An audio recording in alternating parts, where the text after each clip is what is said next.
typically I wear a bun. I kind of wanted to get braids since this is Texas. Okay, Texas heat, baby.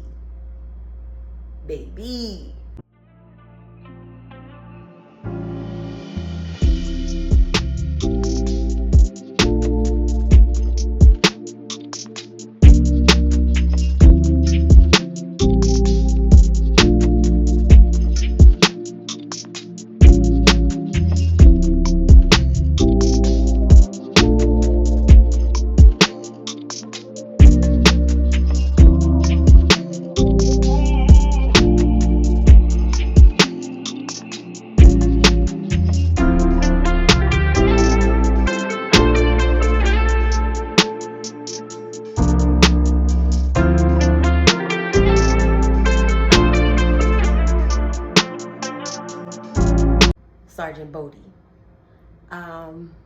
Welcome to the channel. So I'm just going to basically chronicle or talk about my experience as a prior service soldier. See, these terms that I'm going to use, trust me, for those that don't know, I am going to educate you, I promise. I'm here to just help out those who are in the same situation that I'm in, because I was looking for some research and some advice, and that was the one thing that I could not find on YouTube, somebody that was literally going through the same thing that I did. I found a little something, but it didn't go too into depth. They didn't go that far into detail, unfortunately. Yeah, so I'm going to talk about my journey. I'm from Philadelphia, born and raised, in the playground where I spent, all right, I won't do that, I'm sorry. Yeah, so I am currently in San Antonio, Texas at Fort Sam, Houston. And I am a National Guard soldier, an Army National Guard soldier for the Pennsylvania Army National Guard. And I have been with the Pennsylvania Army National Guard now for 10 years. And my MOS, that's the operation, that's the job title basically for the Army. The job that I had coming in was 88 Mike, which is a truck driver.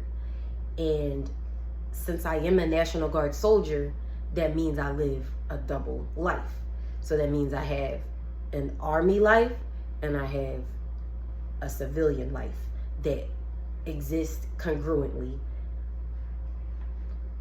And sometimes that's really great, and other times it's extremely stressful.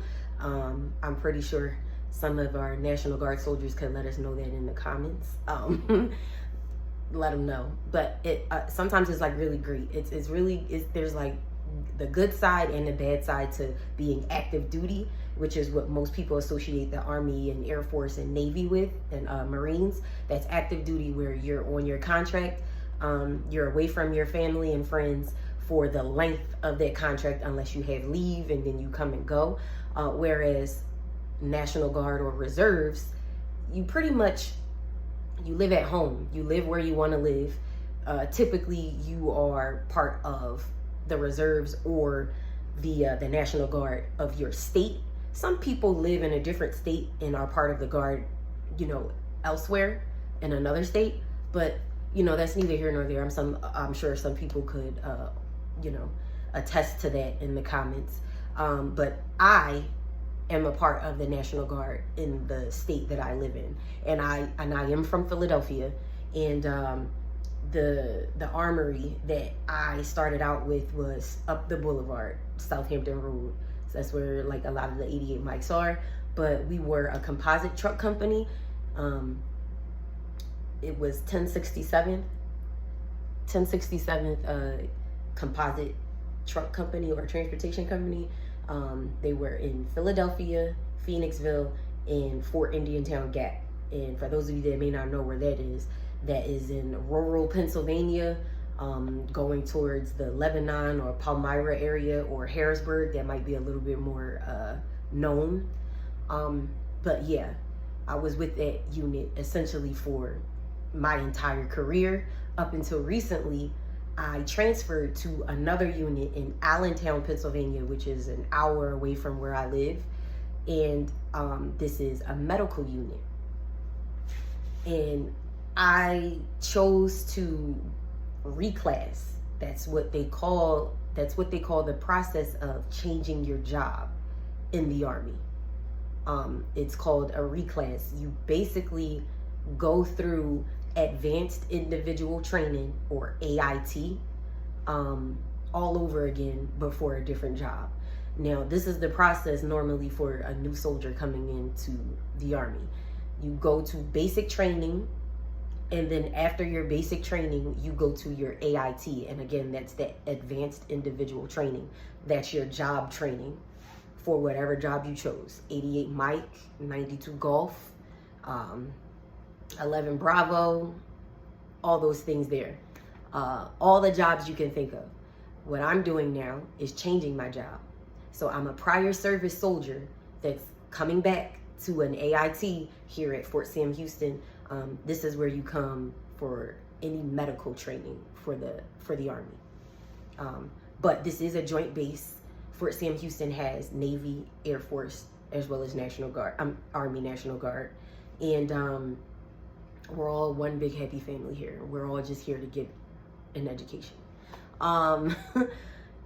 So far, I've been here since, how many days have I been here? I've been here since Thursday, and I'm basically just processing in, staying in what they call the prior service barracks. So we're staying separately from the other soldiers who are coming straight out of basic training. And we follow a lot of the same rules, but not every one of the same rules, where we have a lot more freedom than the new soldiers do, for obvious reasons. We've been in, we can handle ourselves, but we still are meant to follow certain conduct and behavioral guidelines, which is, honestly, it's the military. We know that. You are expected to behave in a certain manner, especially while in uniform. We can get into all that stuff. You can put whatever questions that you have down in the comments. I'll be happy to answer. I plan on, so the length of time that this training will be is approximately 11 months. So it's like 6 months in phase 1, which is what I'm starting right now. This is phase 1. And then I'll be going into phase 2, which is the more practical side. Now, I didn't yet tell you what the job is that I am reclassing to or changing into. So that job is a 68 Papa, or 68 letter P, and that is a radiology tech, or radiology specialist is what they call it in the Army.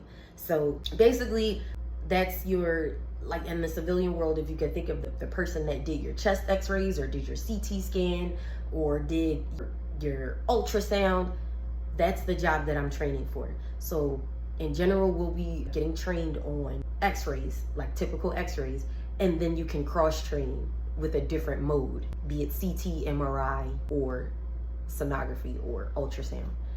I'm really excited about it. I'm ready to change my career. Once I do this and I complete all my competencies and take the board exams and whatever other classes I need to finish up, I will be changing my career in the civilian world. Now, my career on the civilian side was surgical dental assistant. So I do have a Pennsylvania radiology license, but it's for the neck up only. So now I'm going deeper into the field, so that now I can do radiology on the entire body, which will be a lot more involved and a lot more fun, and obviously a lot more, that doesn't hurt ever. So yes, typically this would be a 2-year program, but in the Army it is a 1 year. So that can give you an image on how intense this course will be, and I believe that I'm up for the challenge. I'm just really excited to change careers, both for my civilian side and on my Army life side. So yeah, that's just basically a rundown, a light rundown on what I'm doing here, why I'm here. More to come, honestly. Like I said, any other questions that you may have, please don't hesitate to put those questions in the comments. I'd be happy to answer those that I can. I'm still just learning myself about the culture of what a prior service soldier is meant to do and everything like that. I still have a ton of things to go through. I'm taking a PT test. on Tuesday. And for those of you that don't know what that means, that's the physical training test, or what they call it now in the Army is the ACFT. And that event includes deadlift, 2-minute or a plank, something called a sprint drag carry, hand release push-ups, and the overhead ball throw. I think that the medicine ball is it's like 8 to 10 pounds. I can't even remember. But you have to throw that over your head. And then at the end of it, you do a 2-mile run, and you have to come in within a certain amount of time based on your age. And and then also you have to maintain certain height and weight standards. One thing is, you are allowed to be overweight as long as your measurements are within the standard.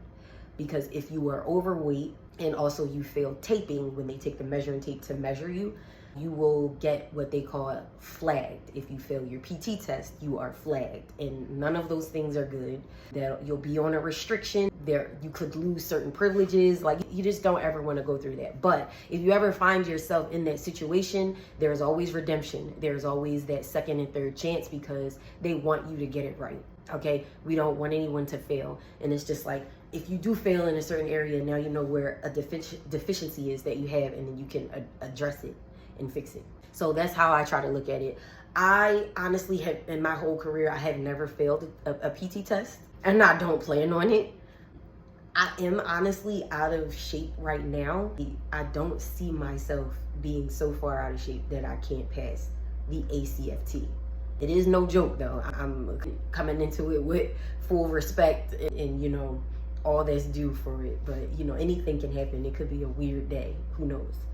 But yeah, since I've been here, I've gotten up in the morning. This is the weekend now. Today's Sunday. I got up and ran this morning. I ran yesterday morning as well. And yeah, the things that I've been learning about this base thus far since being here is that, for one thing, there's 2 defects. The one that's good is not open on the weekends. The absolutely horrible one is open 7 days a week, and they are certified freaks. Like, apparently it's the nastiest place that you can go to. You can literally look this up on Google. I told you I'm at Fort Sam, Houston, and you can look it up for yourself about this defect. Apparently roaches have set up shop. People have seen rats, and the food is moldy, and they say the food is disgusting. They say they be fucking up rice. How you fuck up rice? But anyway, I digress. The mold and roaches is enough for me. I've literally read reviews on Google about soldiers finding roaches in their food. I have not yet set foot in that defect, and I don't think I will. In this room, I do have a refrigerator. I have a microwave. I don't have a roommate yet. And that's going to determine if I do end up getting a roommate, or if I don't. That's going to determine what all I do in this room, I guess. Because as far as like the space, because I don't want to have a bunch of crap that's mine in another person's space. But see, there is a chance that I may not get a roommate, because they're in the process of moving everybody out of this building, because I believe renovations are, so they want to slowly but surely move everyone out. I'm officially here for 6 months. That's phase 1. And then phase 2, I find out where I go. And you don't really know where you'll go. So there's that.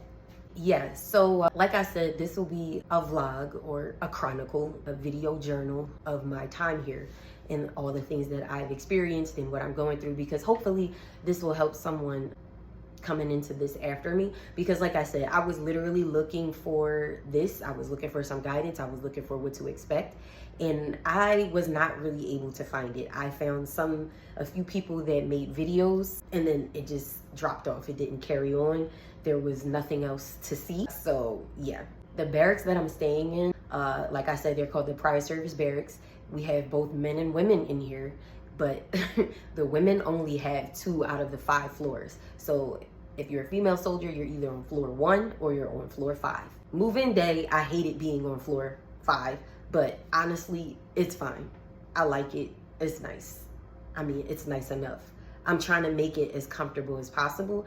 And whenever you're dealing with things with the Army, it's just always there's a saying that is, embrace the suck. Yeah. So embrace the suck. So just expect the worst and hope for the best. And then, you know, just do what you got to do. That's what it is. That's it.